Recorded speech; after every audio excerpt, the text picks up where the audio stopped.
Patuloy sa ating mga balita, umabot sa 42 degrees Celsius na heat index ang naitala ngayong araw sa Cotabato City. Ayon sa DOST Pag-asa Cotabato Station, patuloy ang nararanasang matinding init dulot ng umiiral na El Nino Watch status na inanunsyo noong March 9, 2026. Ang news now mula kay Marcus Uy. Naglalaro sa 40 hanggang 42 degrees Celsius ang heat index na nitala mula Lunes hanggang ngayong Biyernes ayon sa pamunuan ng DOST Pag-asa Cotabato Station.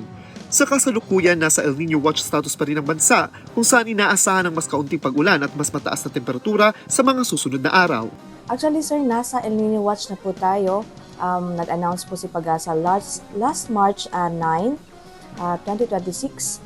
And nasa El Nino ENSO alert status pa rin po tayo, pero nasa El Nino Watch na po tayo.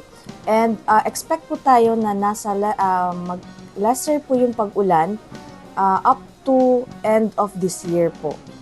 So makakaranas po tayo ng mas mainit ang temperatura in coming days po. Dagdag pa ng ehensya, bagamat nasa El Nino Watch, hindi pa rin nawawala ang posibilidad ng pagpasok ng iba't ibang weather system sa BARM region. Expect po tayo kahit po nasa El Nino Watch po tayo ngayon, may mga possibilities pa rin na meron po mga weather systems na makaka-apekto po sa atin dito sa BARM region.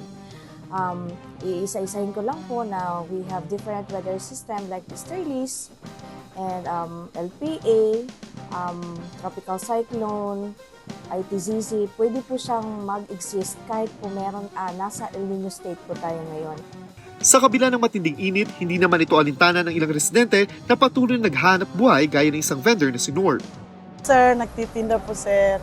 Kahit po mainit yung panahon, lumalaban pa rin. Kasi sir, dito po kami kumukuha ng pang-araw-araw. Sana po lahat po tayo mag-ingat kasi sobrang init ngayon. Hindi ko po alam anong degree ngayon pero sana po lahat ng mga kababayan natin sa Cotabato mag-ingat po sa sobrang init ng Cotabato. Nagpaalala naman ng DOST Pag-asa sa publiko na mag-ingat laban sa matinding init. Ang gagawin po natin, sir, mag-inom ng maraming tubig po. Iwasan munang lumabas po na hindi naman kailangan. So magsuot po tayo ng mga maluwang na damit dahil pag mainit, pag colored po kasi yung damit natin, mas madali po siya maka-absorb ng init.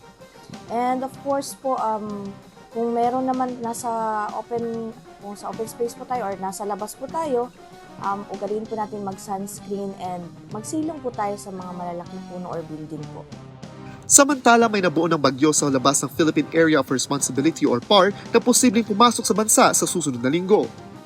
May nabuo na pong bagyo, nasa labas na po siya ng PAR, nasa northeastern part po ng Mindanao. Nasa 2,700 plus ang layo nito sa atin ngayon. And possible po na papasok po siya by next week po or mid next week po. So dulot po yan, pag mainit po kasi ang temperatura, possible po meron pong mabubuo na LPA o bagyo.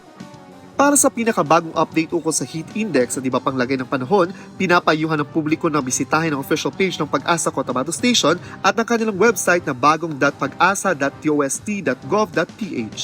Marcus Uy, iMinds, Philippines.